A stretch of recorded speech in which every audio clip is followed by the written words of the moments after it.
ओम शांति 5/4/2025 प्रातः मुरली बाप दादा मधुबन।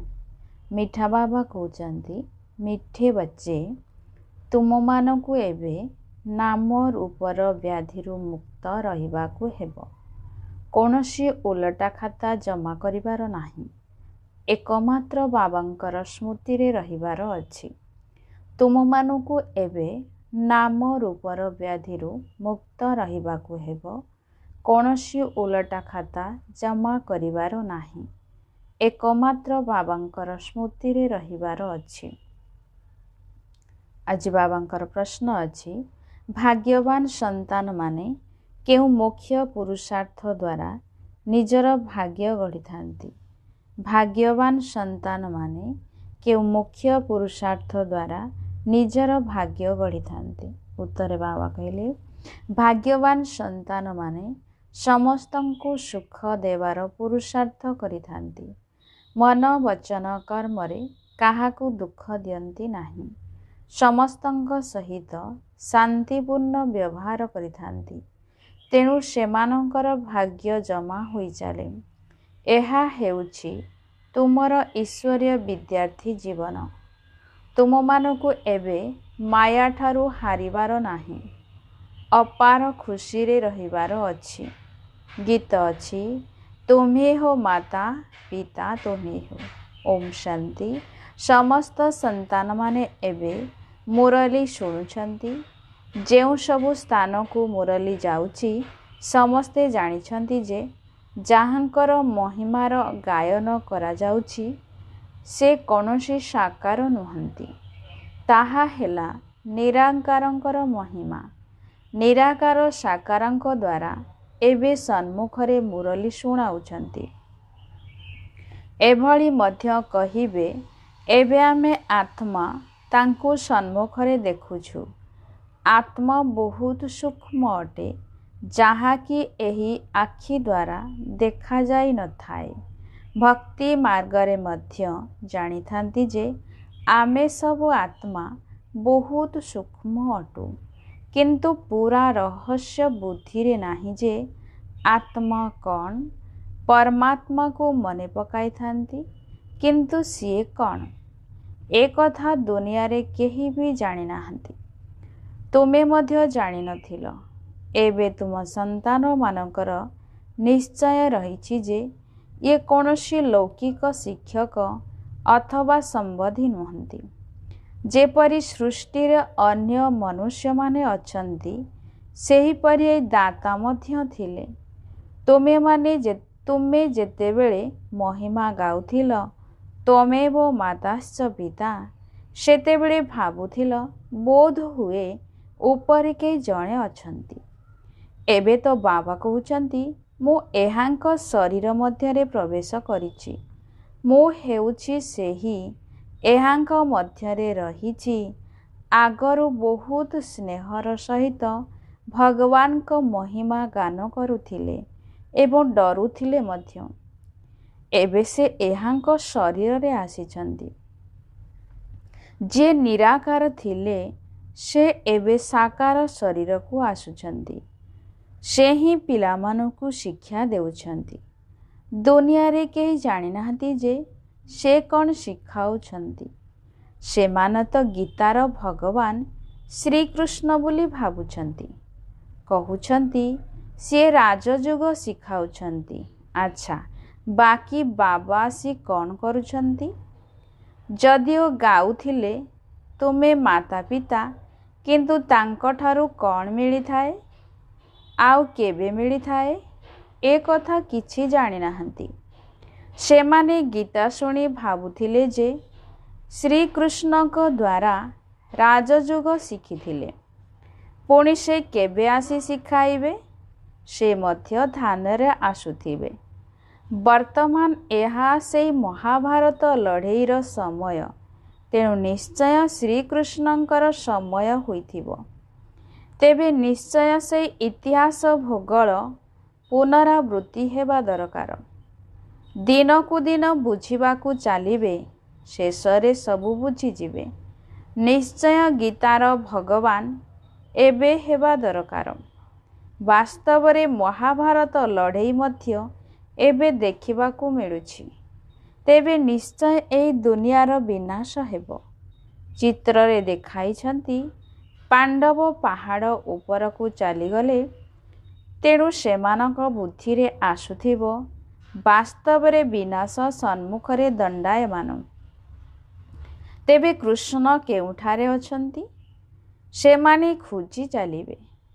ଯେତେବେଳେ ତୁମଠାରୁ ଶୁଣିବେ ଯେ ଗୀତାର ଭଗବାନ ଶ୍ରୀକୃଷ୍ଣ ନୁହନ୍ତି, ଶିବ ଅଟନ୍ତି, ଏକଥା ତୁମଠାରୁ ଶୁଣିବା ପର୍ଯ୍ୟନ୍ତ ସେମାନେ ଖୋଜି ଚାଲିବେ।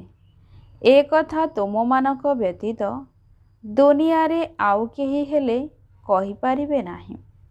ଯଦି ଏବେ ଗୀତାର ଭଗବାନ ରାଜଯୋଗ ଶିଖାଇଥିଲେ, ତେବେ ଏଥିରୁ ସିଦ୍ଧ ହେଉଛି କି ନିଶ୍ଚିନ୍ତ ଭାବରେ ସେ ନରରୁ ନାରାୟଣ କରାଇଥିଲେ। ତୁମେ ସନ୍ତାନମାନେ ଜାଣିଛ, ଭଗବାନ ଆମକୁ ପାଠ ପଢ଼ାଉଛନ୍ତି। ବାସ୍ତବରେ ସିଏ ଆମମାନଙ୍କୁ ନରରୁ ନାରାୟଣ କରୁଛନ୍ତି। ସ୍ୱର୍ଗରେ ଏହି ଲକ୍ଷ୍ମୀ ନାରାୟଣଙ୍କର ରାଜ୍ୟ ଥିଲା ନା, ଯାହାକି ଏବେ ନାହିଁ ତ ନାରାୟଣ ବି ନାହାନ୍ତି କିମ୍ବା ଦେବତାମାନେ ମଧ୍ୟ ନାହାନ୍ତି। ସେମାନଙ୍କର କେବଳ ଚିତ୍ର ରହିଛି, ଯେଉଁଥିରୁ ବୁଝି ହେଉଛି ଯେ ସେମାନେ ଏଠାରେ ଜନ୍ମ ନେଇକରି ଯାଇଛନ୍ତି। ଏବେ ତୁମେ ଜାଣୁଛ ଏମାନଙ୍କୁ ଆସିବାର କେତେ ବର୍ଷ ହେଲାଣି। ତୁମକୁ ସଠିକ୍ ଭାବେ ଜଣାଅଛି, ଆଜିଠାରୁ 5000 ବର୍ଷ ପୂର୍ବରୁ ଏହାଙ୍କର ରାଜ୍ୟ ଥିଲା। ବର୍ତ୍ତମାନ ହେଉଛି ଅନ୍ତିମ ସମୟ। ଏବେ ଲଢ଼େଇ ମଧ୍ୟ ସମ୍ମୁଖରେ ଉପସ୍ଥିତ। ତୁମେ ଜାଣିଛ ବାବା ଆମକୁ ପାଠ ପଢ଼ାଉଛନ୍ତି। ସମସ୍ତ ସେଣ୍ଟର ମାନଙ୍କରେ ପଢ଼ିବା ସହିତ ପଢ଼ାଉଛନ୍ତି ମଧ୍ୟ। ପଢ଼ାଇବାର ଯୁକ୍ତି ମଧ୍ୟ ବହୁତ ଭଲ। ଚିତ୍ର ଦ୍ୱାରା ତୁମେମାନେ ଭଲ ଭାବରେ ଏକଥା ବୁଝାଇ ପାରିବ। ମୁଖ୍ୟ କଥା ହେଉଛି ଗୀତାର ଭଗବାନ ଶିବ ନା ଶ୍ରୀକୃଷ୍ଣ। ଫରକ ତ ବହୁତ ରହିଛି ନା। ସଦ୍ଗତି ଦାତା, ସ୍ୱର୍ଗର ସ୍ଥାପନକର୍ତ୍ତା ଅଥବା ଆଦି ସନାତନ ଦେବୀ ଦେବତା ଧର୍ମର ପୁନଃ ସ୍ଥାପନା କରିବା ବାଲା ଶିବ ନା ଶ୍ରୀକୃଷ୍ଣ। ମୁଖ୍ୟ ହେଉଛି ତିନୋଟି କଥାର ଫଇସଲା। ଏହା ଉପରେ ହିଁ ଅଧିକ ଜୋର ଦେଇଥାନ୍ତି। ଯଦିଓ ମତାମତ ଲେଖିଦେଉଛନ୍ତି କି ଏହା ବହୁତ ଭଲ, କିନ୍ତୁ ଏହା ଦ୍ୱାରା କିଛି ଫାଇଦା ନାହିଁ। ତୁମର ଯେଉଁ ମୁଖ୍ୟ କଥା ତା ଉପରେ ଜୋର ଦେବାକୁ ହେବ। ଏଥିରେ ହିଁ ତୁମର ବିଜୟ ରହିଛି। ତୁମେ ସିଦ୍ଧ କରି କହୁଛ ଭଗବାନ ହେଉଛନ୍ତି ଏକ। ଏପରି ନୁହେଁ ଯେ ଯେଉଁମାନେ ଗୀତା ଶୁଣାଉଛନ୍ତି ସେମାନେ ମଧ୍ୟ ଭଗବାନ ହୋଇଯିବେ। ଭଗବାନ ଏହି ରାଜଯୋଗ ଏବଂ ଜ୍ଞାନ ଦ୍ୱାରା ଦେବୀ ଦେବତା ଧର୍ମର ସ୍ଥାପନା କରିଥିଲେ। ବାବା ବୁଝାଉଛନ୍ତି ପିଲାମାନଙ୍କ ଉପରେ ମାୟାର ଆକ୍ରମଣ ହେଉଛି। ବର୍ତ୍ତମାନ ପର୍ଯ୍ୟନ୍ତ କେହି କର୍ମାତୀତ ଅବସ୍ଥାକୁ ପ୍ରାପ୍ତ କରିନାହାନ୍ତି। ପୁରୁଷାର୍ଥ କରି କରି ଶେଷରେ ତୁମେ ଏକ ବାବାଙ୍କର ସ୍ମୃତିରେ ରହି ସର୍ବଦା ହର୍ଷିତ ହୋଇ ରହିବ। କୌଣସି ଦୁଃଖର ଛାୟା ଆସିବ ନାହିଁ। ଏବେ ତ ମୁଣ୍ଡ ଉପରେ ପାପର ବୋଝ ବହୁତ ରହିଛି। ତାହା ଯୋଗ ବଳ ଦ୍ୱାରା ହିଁ ନଷ୍ଟ ହେବ। ସେଥିପାଇଁ ବାବା ପୁରୁଷାର୍ଥର ଭିନ୍ନ ଭିନ୍ନ ଉପାୟ ବତାଉଛନ୍ତି। ତେବେ ଯୋଗ ଦ୍ୱାରା ହିଁ ପାପ କଟିବ। ଏମିତି ବହୁତ ବୁଦ୍ଧିହୀନ ଅଛନ୍ତି, ଯେଉଁମାନେ ଯୋଗଯୁକ୍ତ ହୋଇ ନ ରହିବା କାରଣରୁ ନାମ ରୂପରେ ବାନ୍ଧି ହୋଇଯାଉଛନ୍ତି। ସେମାନଙ୍କୁ ହର୍ଷିତ ମୁଖ ହୋଇ କାହାକୁ ଜ୍ଞାନ ବୁଝାଇବା ମଧ୍ୟ କଷ୍ଟକର ହେଉଛି। ଆଜି କାହାକୁ ବୁଝାଇଲେ କାଲି ପୁଣି ଶ୍ୱାସରୁଦ୍ଧ ହୋଇ ଖୁସି ହଜିଯାଉଛି। ତେବେ ବୁଝିଯିବା ଦରକାର ଯେ ଆମ ଉପରେ ମାୟାର ଏପରି ଆକ୍ରମଣ ହେଉଛି। ସେଥିପାଇଁ ସଦାସର୍ବଦା ବାବାଙ୍କୁ ମନେ ପକାଇବାକୁ ହେବ। ବାକି କାନ୍ଦିବା ଅଥବା ବ୍ୟତିବ୍ୟସ୍ତ ହେବା ଉଚିତ ନୁହେଁ। ବୁଝିଯିବା ଦରକାର ଯେ ମାୟା ଜୋତା ମାରୁଛି। ସେଥିପାଇଁ ପୁରୁଷାର୍ଥ କରି ବାବାକୁ ମନେ ପକାଇବାକୁ ହେବ।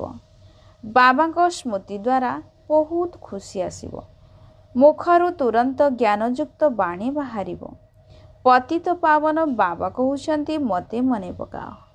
କେହି ଜଣେ ହେଲେ ଏପରି ମନୁଷ୍ୟ ନାହାନ୍ତି ଯାହାଙ୍କ ପାଖରେ ରଚୟିତା ବାବାଙ୍କର ପରିଚୟ ଥିବ।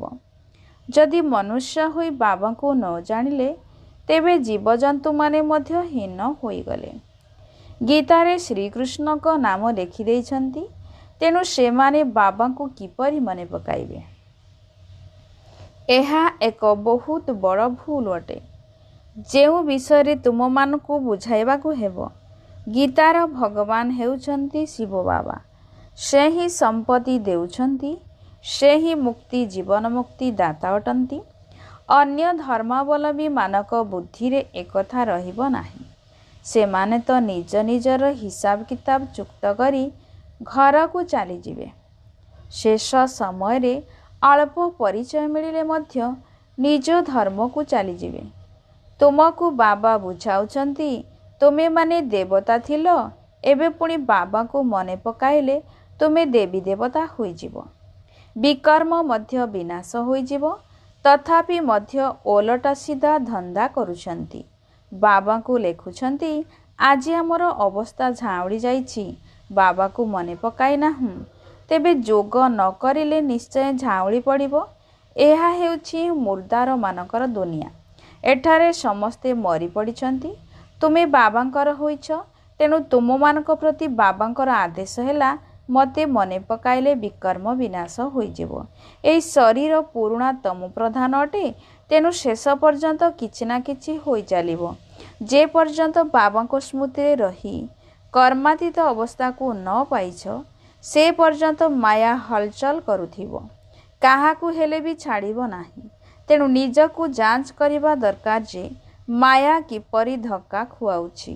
ଭଗବାନ ଆମକୁ ପାଠ ପଢ଼ାଉଛନ୍ତି, ଏ କଥା ଭୁଲିବା ଉଚିତ ନୁହେଁ। ଆତ୍ମା କହୁଛି ଆମ ପ୍ରାଣଠାରୁ ପ୍ରିୟ ହେଉଛନ୍ତି ବାବା। ଏପରି ବାବାଙ୍କୁ ପୁଣି ତୁମେ ଭୁଲି ଯାଉଛ କାହିଁକି? ବାବା ଧନ ଦେଉଛନ୍ତି ଦାନ କରିବା ପାଇଁ। ପ୍ରଦର୍ଶନୀ ମେଳାରେ ତୁମେ ବହୁତଙ୍କୁ ସେହି ଜ୍ଞାନ ଧନ ଦାନ କରିପାରିବ। ନିଜେ ହିଁ ସଉକର ସହିତ ଦୌଡ଼ିବା ଦରକାର।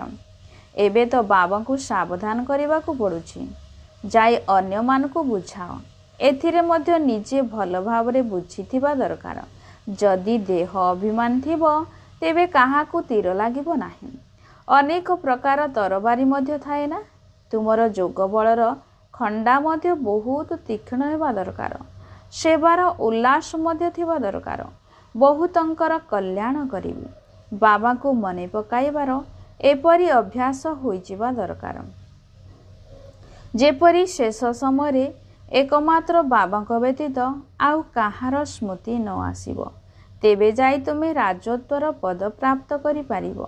ଶେଷ ସମୟରେ ଅଲଫ ଅର୍ଥାତ୍ ବାବା ଏବଂ ନାରାୟଣକୁ ମଧ୍ୟ ସ୍ମରଣ କରିବା ଦରକାର। ବାବା ଏବଂ ବର୍ଷାକୁ ହିଁ ମନେ ପକାଇବାକୁ ହେବ। କିନ୍ତୁ ମାୟା ମଧ୍ୟ କମ୍ ନୁହେଁ। ଅନେକ ପିଲା କଞ୍ଚା ହୋଇ ରହିଯାଉଛନ୍ତି। କାହାର ନାମ ରୂପରେ ଫସିଗଲେ ଓଲଟା କର୍ମର ଖାତା ଜମା ହୋଇଥାଏ। ପରସ୍ପରକୁ ପ୍ରାଇଭେଟ ଚିଠି ଲେଖିଥାନ୍ତି। ଦେହଧାରୀଙ୍କ ସହିତ ପ୍ରୀତି ହୋଇଗଲେ ଓଲଟା କର୍ମର ଖାତା ହୋଇଯାଇଥାଏ। ବାବାଙ୍କ ପାଖକୁ ସମାଚାର ଆସୁଛି, ଓଲଟା ସିଧା କର୍ମ କରି ପୁଣି କହୁଛନ୍ତି, ବାବା ଏସବୁ ହୋଇଗଲା। ଆରେ ଖାତା ଓଲଟା ତ ହୋଇଗଲା ନା? ଏ ଶରୀର ତ ହେଉଛି ବିକାରୀ, ତାକୁ ତୁମେ କାହିଁକି ମନେ ପକାଉଛ? ବାବା କହୁଛନ୍ତି, ମୋତେ ମନେ ପକାଅ, ତେବେ ତୁମେମାନେ ସଦା ସର୍ବଦା ଖୁସିରେ ରହିବ। ଆଜି ଖୁସିରେ ଅଛନ୍ତି, କାଲି ପୁଣି ମୁର୍ଦାର ହୋଇଯାଉଛନ୍ତି। ଏହିପରି ଜନ୍ମ ଜନ୍ମାନ୍ତର ନାମ ରୂପର ବନ୍ଧନରେ ବାନ୍ଧି ହୋଇ ଆସୁଛନ୍ତି ନା? ସ୍ୱର୍ଗରେ ଏହି ନାମ ରୂପର ବେମାରୀ ରହିବ ନାହିଁ। ସେଠାରେ ତ ମୋହଜିତ କୁଟୁମ୍ବ ହେବ। ଜାଣିଥାନ୍ତି ଆମେ ଆତ୍ମା ଅଟୁ, ଶରୀର ନୁହେଁ। ତାହା ହେଉଛି ଆତ୍ମ ଅଭିମାନୀଙ୍କର ଦୁନିଆ। ଏହା ହେଉଛି ଦେହ ଅଭିମାନୀଙ୍କର ଦୁନିଆ। ପୁଣି ଅଧାକଳ୍ପ ତୁମେ ଦେହୀ ଅଭିମାନୀ ହୋଇଯାଉଛ। ଏବେ ବାବା କହୁଛନ୍ତି, ଦେହ ଅଭିମାନ ତ୍ୟାଗ କର। ଦେହୀ ଅଭିମାନୀ ହେବା ଦ୍ୱାରା ବହୁତ ମିଠା ଶୀତଳ ହୋଇଯିବ। କିନ୍ତୁ ଏପରି ବହୁତ କମ୍ ଅଛନ୍ତି। ବାବା ଏପରି ପୁରୁଷାର୍ଥ କରାଉଛନ୍ତି କି ଯେପରି ବାବାଙ୍କର ସ୍ମୃତି ଭୁଲି ନ ଯାଉ। ବାବା ଆଦେଶ କରୁଛନ୍ତି ମୋତେ ମନେ ପକାଅ, ଚାଟ୍ ରଖ, କିନ୍ତୁ ମାୟା ଚାଟ୍ ମଧ୍ୟ ରଖିବାକୁ ଦେଉନାହିଁ। ତେବେ ଏପରି ମିଠା ବାବାଙ୍କୁ ତ କେତେ ମନେ ପକାଇବା ଦରକାର। ଇଏ ତ ହେଉଛନ୍ତି ପତିଙ୍କର ପତି, ବାପାଙ୍କର ବାପା ଅଟନ୍ତି ନା। ତେବେ ନିଜେ ବାବାଙ୍କୁ ମନେ ପକାଇ ପୁଣି ଅନ୍ୟମାନଙ୍କୁ ମଧ୍ୟ ନିଜ ସମାନ କରିବାର ପୁରୁଷାର୍ଥ କରିବାକୁ ହେବ। ଏଥିରେ ବହୁତ ଆଗ୍ରହ ରହିବା ଆବଶ୍ୟକ। ସେବାଧାରୀ ସନ୍ତାନମାନଙ୍କୁ ତ ବାବା ଚାକିରି ମଧ୍ୟ ଛଡ଼ାଇ ଦେଉଛନ୍ତି। ପରିସ୍ଥିତି ଦେଖି କହିଥାନ୍ତି, ଏବେ ଏହି ଧନ୍ଦାରେ ଲାଗିଯାଅ। ତୁମମାନଙ୍କର ଲକ୍ଷ୍ୟ ଉଦ୍ଦେଶ୍ୟ ତ ସମ୍ମୁଖରେ ରହିଛି। ଭକ୍ତି ମାର୍ଗରେ ମଧ୍ୟ ଚିତ୍ର ଆଗରେ ବସିଥାନ୍ତି ନା। ତୁମକୁ ତ କେବଳ ନିଜକୁ ଆତ୍ମା ଭାବି ପରମାତ୍ମା ବାବାକୁ ମନେ ପକାଇବାକୁ ହେବ। ବିଚିତ୍ର ହୋଇ ବିଚିତ୍ର ବାବାକୁ ମନେ ପକାଇବାକୁ ହେବ। ଏହି କଥାରେ ହିଁ ମେହନତ ରହିଛି।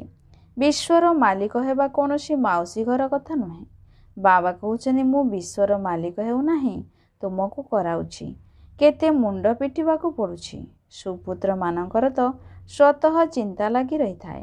ଛୁଟି ନେଇ ମଧ୍ୟ ସେବାରେ ଲାଗିଯିବା ଉଚିତ। କେତେକ ସନ୍ତାନମାନଙ୍କର ବନ୍ଧନ ଏବଂ ମୋହ ମଧ୍ୟ ରହୁଛି। ବାବା କହୁଛନ୍ତି, ତୁମର ସବୁ ରୋଗ ବାହାରକୁ ବାହାରିବ। ତୁମେ ବାବାକୁ ମନେ ପକାଇ ଚାଲ। ମାୟା ତୁମକୁ ହଟାଇବାକୁ ଚେଷ୍ଟା କରୁଛି। ଯୋଗ ହିଁ ହେଉଛି ମୁଖ୍ୟ। ରଚୟିତା ଏବଂ ରଚନାର ଆଦି ମଧ୍ୟ ଅନ୍ତର ଜ୍ଞାନ ମିଳିଲା, ବାକି ଆଉ କ'ଣ ଦରକାର। ଭାଗ୍ୟବାନ ସନ୍ତାନମାନେ ସମସ୍ତଙ୍କୁ ସୁଖ ଦେବାର ପୁରୁଷାର୍ଥ କରୁଛନ୍ତି। ମନ, ବଚନ, କର୍ମରେ କାହାକୁ ଦୁଃଖ ଦେଉନାହାନ୍ତି।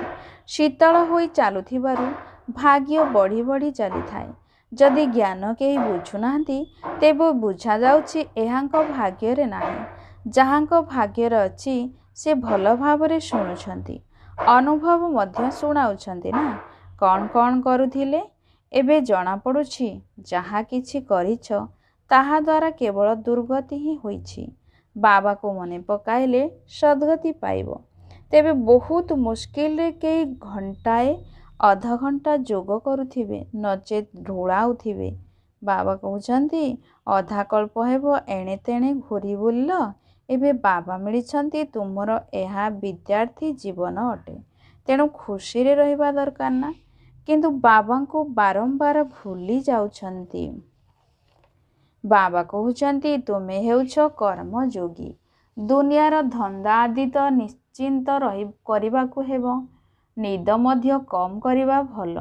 ଯୋଗ ବଳ ଦ୍ୱାରା ରୋଜଗାର ଜମା ହେବ ଏବଂ ଖୁସି ମଧ୍ୟ ରହିବ। ତେଣୁ ଯୋଗରେ ବସିବା ନିହାତି ଜରୁରୀ। ଦିନରେ ତ ଫୁର୍ସତ ମିଳୁନାହିଁ, ସେଥିପାଇଁ ରାତ୍ରିରେ ସମୟ ବାହାର କରିବା ଉଚିତ। ଯୋଗଯୁକ୍ତ ହୋଇ ରହିଲେ ବହୁତ ଖୁସି ମଧ୍ୟ ରହିବ।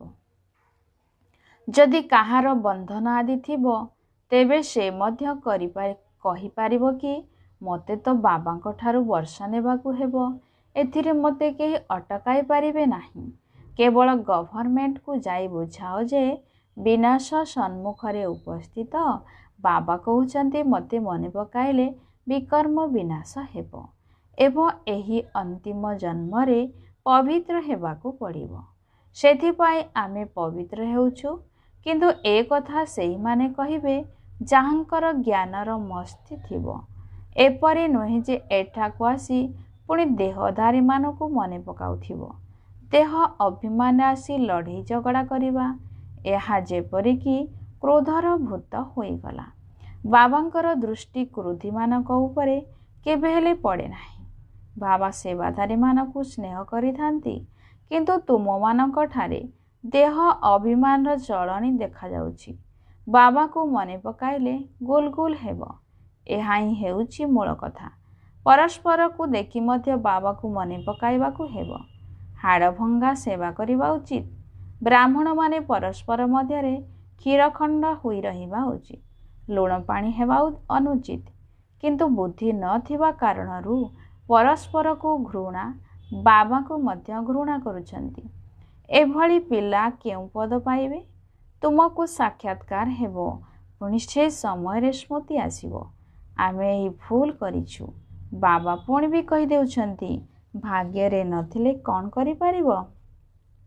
ଆଚ୍ଛା, ମିଠା ମିଠା ଶିଖିଲ ଦେ ସନ୍ତାନମାନଙ୍କ ପ୍ରତି माता पिता बाप दादांकर मधुर स्नेह संपन्न शुभेच्छा एवं सुप्रभात। आत्मिक पितांकर आत्मिक संतान मानकु नमस्ते। आत्मिक संतान मानकर आत्मिक माता पिता बाप दादांको शुभ सकाळ नमस्ते नमस्ते नमस्ते। धारणा पाई मुख्य सारांश प्रथम नंबर, निर्बंधन जीवन यापन करिबा पाई ज्ञानर निशा चढ़ी रहिबा उचित। देह अभिमानी चाली चलन न रहु। देह अभिमानी चाली चलन न रहु। परस्पर भितरे संबंधरे तिक्तता बा लुण पानी रखिबार संस्कार रहिबा उचित नुहे। जदि देहधारीଙ୍କ सहित स्नेह रहिब तेबे बंधन मुक्त होई पारिबो नाही। द्वितीय पॉइंट, कर्मयोगी होई रहिबाकु हेबो। जोगरे निश्चिंत भावरे बसिबाकु हेबो। आत्म अभिमानी होई बहुत बहुत मीठा एवं शीतल हेबार पुरुषार्थ करिबाकु पड़िबो।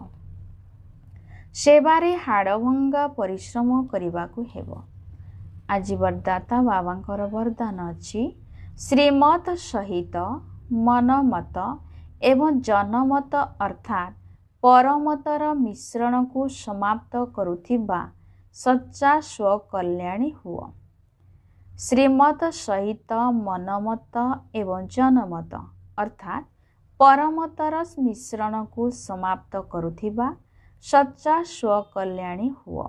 विस्तारे बाबा कहले, बाबा संतान मानकु समस्त खजना स्वकल्याण एवं विश्व कल्याण करिबा पाई देइछन्ति, किंतु सेगुड़ी को व्यर्थरे खर्च करिबा, अकल्याण कार्य लगाइबा, श्रीमतरे मनमत एवं जनमतर मिश्रण करिबा, एहा हेउछि अमानतंकु आत्मसात करिबा। एबे एही भली अवैध आत्मसात को एवं मिश्रण को समाप्त करी आत्म अभिमानी स्थिति तथा दया भाव को धारण कर। निज उपरे एवं समस्तंक उपरे दया रखी स्वकल्याणी हुओ। स्व को देख, बाबा को देख, अन्य मानकु देख नाही। स्लोगान बाबा कहले, सदा हर्षित सेई माने रही पारिबे जेउ माने केउठारे भी आकर्षित ने हेबे। सदा हर्षित सेई माने रही पारिबे जेउ माने केउठारे भी आकर्षित न हेबे।